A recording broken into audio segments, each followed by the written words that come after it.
Salut tout le monde, c'est Jérôme FPS pour une nouvelle vidéo. Donc là, vous voyez un petit peu avec la photo qu'on va parler de la PlayStation 5, la future sortie de la PlayStation 5. Donc là, on parle de la future console. Donc, à savoir que cette photo-là n'est pas la console terminée, mais c'est la plus probable photo que j'ai trouvée par rapport à moi. Donc, par rapport à, comment dirais-je, à l'expérience de la PlayStation 1, 2, 3, la PlayStation 4. Donc, pour moi, c'est la photo qui a le plus de rapport, parce qu'on voit des photos avec des futuristes et tout ça s'ensuit. C'est la photo qui a le plus de rapport que cette PlayStation devrait sortir comme ça. Et franchement, je la trouve classe. Si cette PlayStation-là sort comme ça, franchement, c'est le top. Je la trouve assez sobre, pas trop futuriste. Quelque chose qui est agréable à regarder. Franchement, au niveau design, même au niveau de la manette. Donc, après, chose à confirmer. Normalement, sur la manette, on devrait plus avoir un écran tactile. On devrait vraiment avoir un écran digital avec des informations sur la manette. Ça reste à confirmer pour l'instant. On n'y est pas encore. Donc, je vais vraiment... C'est pour ça que je mets une parenthèse en vous disant, c'est pas sûr, mais ce serait le top. Avec des informations du genre, le temps de charge de la... Enfin, le temps de qui reste pour charger la manette. Peut-être des informations sur des énigmes, si on a des jeux avec des énigmes, ou des choses comme ça. Donc, même peut-être des informations futures sur le PlayStation Store. Ce serait pas mal aussi. Donc, ça, c'est vraiment à confirmer. Donc là, on va parler de la date de sortie. La date de sortie, il y a beaucoup de gens qui parlent de cette année, mais c'est pas possible. Ça sera pas cette année, c'est sûr et certain. Il y en a, ils parlent de 2021, 2020. Donc, la chose qui est plus probable et presque sûre que j'ai vu le plus souvent, même sur des forums vraiment de PlayStation, c'est qu'elle sortirait entre mars 2020 et mars 2021. Donc, c'est la tranche la plus probable où la console pourrait sortir entre mars 2020 et mars 2021. Et après, on parle pas plus loin, parce qu'apparemment la PlayStation 4 commence à se fatiguer. Les jeux, je vais pas dire qu'ils suivent plus, mais il y a quand même des temps de chargement très longs, des lags et tout ce qui s'ensuit. Donc la PlayStation 4 commence à vieillir. Ben, on le dit, de toute façon, elle commence à vieillir, donc il va falloir passer à quelque chose d'un peu plus puissant. Là, on va parler de caractéristiques par rapport à mon ordinateur. Par exemple, on va faire un petit comparaison, on va dire. Là, pour l'instant, moi, je suis sur un Ryzen en 4 cœurs. Donc, mon PC tourne avec un Ryzen en 4 cœurs. La PlayStation sera intégrée d'un AMD Ryzen 8 cœurs. Donc, on sera sur le double de ce que j'ai en ordinateur maintenant. Donc, on devrait vraiment pas avoir de problème au niveau de tout ce qui est graphisme et tout ce qui s'ensuit. Et on aura un disque dur SSD. Donc les disques durs SSD, c'est les nouveaux disques durs qui sont beaucoup plus rapides. J'en ai un aussi dans mon ordinateur, un 250 Go. Et j'ai un 1000 Go en normal, en disque dur normal, pour pouvoir enregistrer la vidéo. Mais démarrage de l'ordinateur et faire tourner mes logiciels, ils tournent sur un SSD en Samsung si je me trompe pas. Donc on aura des temps de chargement beaucoup moins longs et on aura des copies en cours beaucoup moins longs. Parce que des copies en cours comme Fortnite, The Division et tout, c'est des copies qui sont super longues. On doit prévoir de mettre à jour avant et tout. Après, je critique pas, mais voilà, à mon avis, c'est pour ça qu'on dit que la PlayStation 4 commence à fatiguer. Parce que même au niveau des mises à jour et des copies en cours et tout s'ensuit, c'est extra long. Donc, que là, on peut déjà gagner énormément de temps avec un SSD. Moi, je parle en temps de démarrage de mon ordinateur. En comparaison, on va dire que avant, avec un disque dur normal et mon ordinateur, je mettais en route. Dès que j'appuyais sur le bouton Power, on va dire, il fallait compter quand même à peu près une bonne minute. Presque une minute et demie pour pouvoir commencer à avoir le bureau de mon Windows. Maintenant, avec le SSD, je suis à peu près à 15-30 secondes. Une fois que j'appuie sur le bouton, 15-30 secondes, je peux déjà ouvrir un logiciel et il va s'ouvrir normalement. Donc on voit que les SSD sont assez rapides, c'est des très bons disques durs, mais par contre les prix sont assez exorbitants. Donc à mon avis, si elle sort avec le prix qu'ils ont annoncé, ça sera sûrement avec maximum un 500 Go, parce que là j'ai sur mon PC un 250 Go et j'ai payé quand même presque 60 €. Presque même un peu plus, je dirais presque jusqu'à 70 €. Donc 70 € pour un 250 Go. Donc à mon avis, ils sortiront pas avec des 1000 Go. Ou ils feront sûrement un pack de base avec un 500 Go par exemple à un tel prix et un 1000 Go avec au moins 100 € de plus facile, voire même un petit peu plus. Donc là, on est parti sur les dates, je les ai données et tout ce que j'ai donné aussi au niveau du disque dur. Je vous ai donné aussi au niveau du processeur. Donc là, on va parler d'un système que la PlayStation sera équipée. C'est le Play Tracing, pardon. Le Play Tracing. Le Play Tracing, ça consiste en quoi? C'est beaucoup par rapport à tout ce qui est jeu de lumière. Donc, on va avoir des graphismes beaucoup plus beaux et on va avoir un jeu beaucoup plus fluide. Et on va avoir aussi, par exemple, je vais dire un exemple, on va jouer à un Call of Duty, par exemple. Et puis, on va avoir un immeuble qui va exploser. On va avoir des reflets sur les autres immeubles qui font que on n'a pas encore vu ça. Donc, ou un reflet sur une voiture, par exemple, la carrosserie de la voiture va faire un reflet. Habituellement, voilà, on a juste un reflet ou une ombre. Là, on aura vraiment un reflet brillant. On aura un reflet qui sera presque réaliste. Donc, le Play Tracing va jouer énormément sur tout ce qui est graphisme. Avec le processeur que la console a là, on aura quelque chose qui sera encore beaucoup plus beau que ce qu'on a maintenant, et chose où j'ai déjà vu comment dire, j'ai déjà vu une vidéo avec la différence de l'un ou de l'autre, et c'est vraiment époustouflant. Franchement, si j'arrive à retrouver la vidéo, je vous ferai peut-être un petit topo sur le côté, mais c'est des vidéos qui sont assez rares puisque c'est des nouveaux logiciels, enfin c'est nouveau sur le marché, donc on voit pas énormément de vidéos. Et après, j'ai peur aussi qu'en mettant cette vidéo là sur la mienne, je vais avoir un droit d'auteur où je comprends que je n'ai pas le droit de prendre de vidéo, même pour montrer, donc je préférerais vous faire montrer. Si j'arrive à trouver quelque chose qui dure moins de 30 secondes, j'aurai pas trop d'embêtement avec les droits d'auteur. Sinon, si je trouve plus longtemps, bon, ça je verrai au moment où je ferai le montage, donc ça sera affiché sur le côté. Ou sinon, si vraiment vous voyez que la vidéo, j'ai pas pu la mettre, c'est que vraiment par rapport aux droits d'auteur, je n'ai pas le droit, et je comprends, je partage les droits d'auteur, je suis pas contre, donc voilà. Donc, ce qui est chose, comment dirais-je, quelque chose qui va être très bien, c'est que la PlayStation 5 sera rétro-compatible. Alors, qu'est-ce que ça veut dire rétro-compatible pour les personnes qui connaissent pas? Ça veut dire qu'elle va pouvoir prendre les jeux de PlayStation 4. Donc, on pourra jouer à un jeu de PlayStation 4 sur la PlayStation 5. On pourra aussi partager le chat party. Donc, si on parle dans le chat party de la PlayStation 4, on pourra parler dans le chat party de la PlayStation 5. Donc ça, je trouve ça énorme. Et merci aussi à Sony d'avoir pensé à ça, parce que tout le monde ne pourra pas acheter tout de suite une PlayStation 5.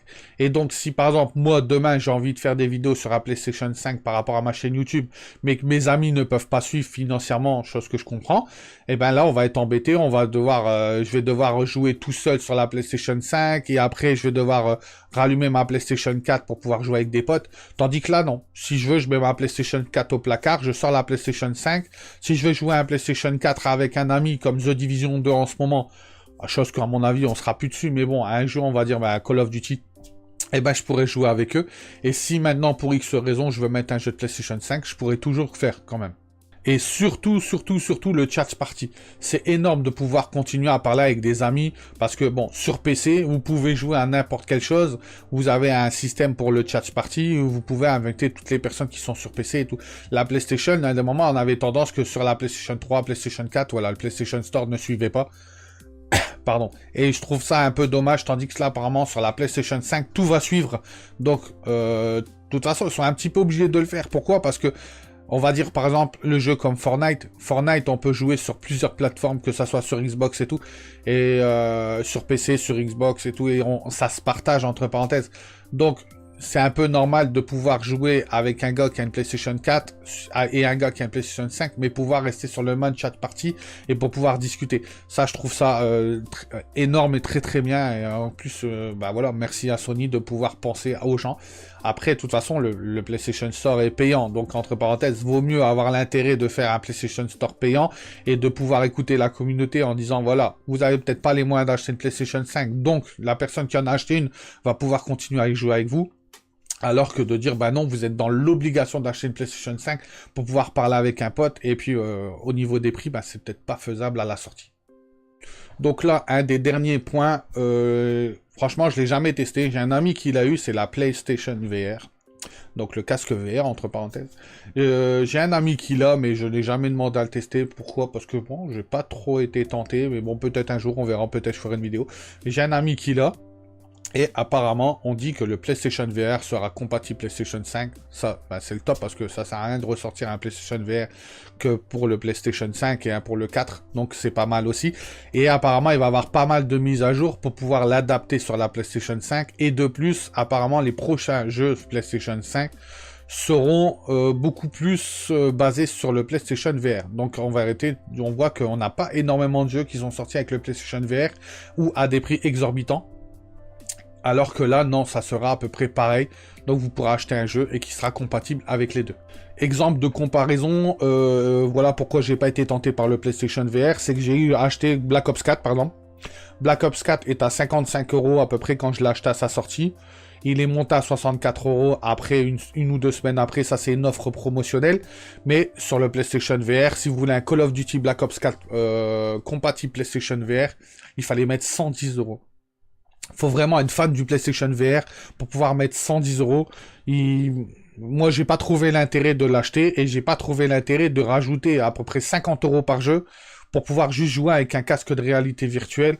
Alors que moi, j'ai mon écran qui marche très très bien. Donc, si maintenant le PlayStation VR, par la suite, les jeux sont plus abordables, peut-être qu'il y a beaucoup plus de gens qui essaieront de passer. Et apparemment, ce que Sony cherche à faire, c'est ça. C'est de pouvoir abaisser les prix des tarifs des consoles, enfin du jeu vidéo, pour pouvoir adapter le PlayStation VR à beaucoup plus de personnes. Ça, je comprends, et ça risque de bien marcher, parce que si un jour on sort des jeux comme Call of Duty, The Division non, puisque c'est un jeu à la troisième personne, c'est plus déjà à la première personne, mais déjà à la première personne, jouer avec le PlayStation VR, ce serait pas trop mal. Mais bon, voilà. On verra bien. De toute façon, il y a encore à peu près presque une bonne année, une année et demie, presque dedans, on va dire, on verra bien.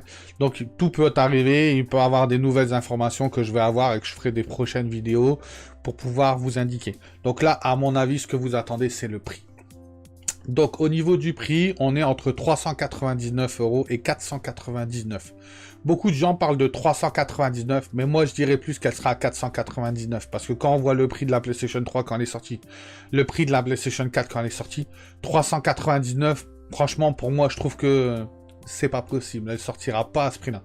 Moi je serais plus à 499 €. Après certes, voilà, il y a 2 tranches de prix qui traînent sur Internet, donc je vous donne, enfin par rapport aux infos que j'ai trouvées, c'est 399 à 499. Mais pour mon avis personnel, elle sera plus à 499 € avec un disque dur de 500 Go en SSD. Et puis je dirais avec 100 € de plus, avec peut-être un 1000 Go. Mais voilà, c'est toujours mon avis perso, attention, c'est un avis à moi, c'est pas concret. Le prix, il est concret, c'est 399 à 499 €. De toute façon, à chaque fois, je noterai sur les côtés ce que je suis en train de dire, comme ça, vous pourrez suivre et tout. Mais voilà, pour moi, ça sera du 499. Je suis presque sûr, en ayant fait la PlayStation 1, 2, 3, 4, je sais qu'à peu près la norme des prix, c'est ça. Donc, on est à peu près sur ce prix-là, 399 à 499 €. Donc voilà, là c'est toutes les informations que j'ai et qui sont plus ou moins réalistes. C'est pas des informations qui ont été inventées ou des choses comme ça, je trie. Quand je vois quelque chose qui a l'air un peu pas probable, je le mets pas et je le balance pas sur ma chaîne. J'attends vraiment de comprendre et de... Comment dirais-je, en étant un joueur PlayStation depuis des années, je sais à peu près ce qu'on attend, je sais ce qu'ils sont capables de faire. Et quand ils nous sortent des consoles avec des dessins style futuriste et tout, on l'a eu sur la PlayStation 4 alors qu'on a une PlayStation 4 de base. Je trouve que voilà, la photo qu'on a là en photo est la plus probable PlayStation 5 qui pourrait sortir. J'ai hâte, je vous mens pas, j'ai hâte quand même, parce que bon, j'ai la mienne qui commence à fatiguer, je vais pas vous mentir, j'ai les ventilos qui surchauffent.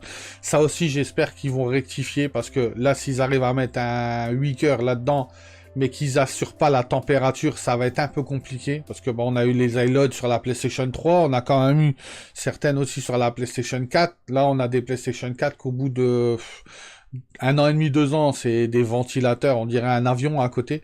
Moi, je vous mens pas que j'ai dû rajouter des ventilateurs sur la mienne. C'est un système qu'on accroche à l'arrière et qu'on branche en USB pour pouvoir aider mes ventilateurs, alors que je l'ai démonté, j'ai changé la pâte thermique, enfin, voilà. Donc, en espérant qu'ils vont quand même travailler sur le système de température pour pouvoir éviter d'avoir des consoles qui se surchauffent. Après, à savoir que comme elle va avoir un processeur qui soit plus performant, à mon avis, elle aura moins de chauffe. Alors que maintenant, son processeur, il est un peu plus fatigué par rapport aux jeux qui veulent sortir. Parce que quand vous voyez des jeux comme Dagon, qu'ils ont des beaux graphismes, comme The Division 2, qui sont des beaux graphismes, je comprends que la console derrière, elle doit travailler, ça c'est sûr et certain. Mais bon, voilà, j'espère que Sony travaillera sur la température et qu'il sortira pas une console assez rapidement. Donc, de toute façon, à mon avis, ils sont pas là à vouloir sortir une console très rapidement, ils savent que la PlayStation 4 continue à tourner, ils savent que la PlayStation 4, les jeux peuvent continuer à tourner dessus, donc ils sont pas pressés de pouvoir ressortir une console très rapidement et à la va-vite. Ils vont sûrement travailler dessus, ils vont le chercher. Mais voilà, au niveau des températures, vaut mieux qu'ils travaillent bien sur les températures, d'avoir une console qui chauffe le moins possible pour pouvoir évoluer dans leur jeu et pour pouvoir faire des graphismes plus puissants et éviter d'avoir des avions de chasse à côté de nous qui sont en train de mourir, en train de souffler de l'air. Enfin voilà, moi c'est ce qui se passe avec la mienne. Bon, après elle a quand même 4 ans, ouais, presque 5 ans on va dire. Donc c'est normal qu'elle est fatiguée. J'ai déjà changé 3 fois la pâte thermique, les ventilos. Là j'ai rajouté les ventilos. Je dis pas, elle a bien travaillé, elle a bien bossé. Ça fait un petit moment que je l'ai. Mais voilà, je sais qu'à déjà au bout de 2 ans, elle commençait à avoir des ventilos qui soufflent à fond. Tout. Donc c'est pour ça que j'ai réussi à la tenir parce que je l'ai entretenue. Et alors qu'il y a des gens, ils savent pas, ils peuvent pas démonter leur console, ils peuvent pas entretenir leur console eux-mêmes, donc c'est des consoles qui meurent très rapidement, et puis de moment elles tiennent juste le temps de la garantie, après, tiens, voilà. Donc voilà, j'espère que cette vidéo vous aura plu. Si j'ai des informations sur la PlayStation 4, je vous le tiendrai au courant, mais que des informations réelles. Je ne mettrai pas de l'information si je ne peux pas avoir plus ou moins une preuve, plusieurs sites qui en parlent. J'essaye même d'aller sur des sites aux États-Unis ou en Chine, et je fais de la traduction pour essayer de pouvoir avoir les choses les plus concrètes. Ce que je vous ai donné là, c'est les choses les plus concrètes. Donc voilà. Donc n'hésitez pas à vous abonner, laisser des commentaires, partager, petit pouce bleu. C'est une petite chaîne, petite chaîne qui commence, mais elle a quand même évolué. J'ai eu 114 abonnés en à peu près 5 mois, on va dire 5 mois puisqu'on est le 1er mai. Donc 114 abonnés en 5 mois, je suis très satisfait. Je m'attendais pas à voir ça. Et en ce moment-là, je suis sur Dagon, donc je fais quelques lives le soir et tout. Donc voilà. Dès que j'ai plus d'informations sur la PlayStation 5 ou des nouvelles informations par rapport à ce que je vous ai donné à aujourd'hui, je ferai une vidéo. Si j'ai pas de nouvelles informations par rapport à ce que je vous ai donné aujourd'hui, on attendra. Mais à mon avis, je crois que pour avoir des nouvelles informations, ça sera sûrement fin de l'année. Moi, pour moi, à mon avis, ça sera là. Ils ont balancé quelques petits trucs pour pouvoir aguicher le monde et pour pouvoir dire, voilà, on n'est pas là, on n'a pas laissé une console à mourir et on n'a rien qui suit derrière. Il faut qu'ils prouvent qu'il y a quelque chose qui suit derrière pour pouvoir dire aux gens, voilà, votre console peut-être elle commence à fatiguer, mais vous inquiétez pas, on bosse sur quelque chose. Donc si on a des nouvelles, des news fin d'année, ou si maintenant il viendra avoir des précommandes, de toute façon, s'il y a une précommande, je la précommanderai, ça c'est sûr et certain. Je suis en train de mettre de côté pour pouvoir... Bon, après je vous mens pas, je suis pas quelqu'un qui est aisé, donc faut pas dire ouais il est riche, nanani nanana. Je vis comme tout le monde, mais j'essaie déjà de mettre de côté un petit peu pour pouvoir acheter la PlayStation 5. Donc c'est pour ça qu'en réalité je voulais me monter un ordinateur, mais là je suis en train de réfléchir parce que je me dis si la PlayStation 5 sort, je vais peut-être pouvoir privilégier. Donc je vais mettre l'argent de côté. Si la PlayStation 5 sort en 2021, je monterai sûrement un PC et remettrai de compter l'année prochaine pour la PlayStation 5. Si elle sort en 2020, ben, l'argent ira dans la PlayStation 5. Je la précommanderai dans un magasin. Et puis je ferai une vidéo au moment où je l'aurai précommandé comme ça. Et après, ben, une fois que je l'aurai, je ferai un déballage de la console en vidéo. Ne vous inquiétez pas. Et d'ici ce temps-là, j'espère avoir beaucoup plus d'abonnés, beaucoup plus de personnes qui me suivent. Voilà, je vous dis merci beaucoup d'avoir regardé cette vidéo et à la prochaine, c'était Jérôme FPS.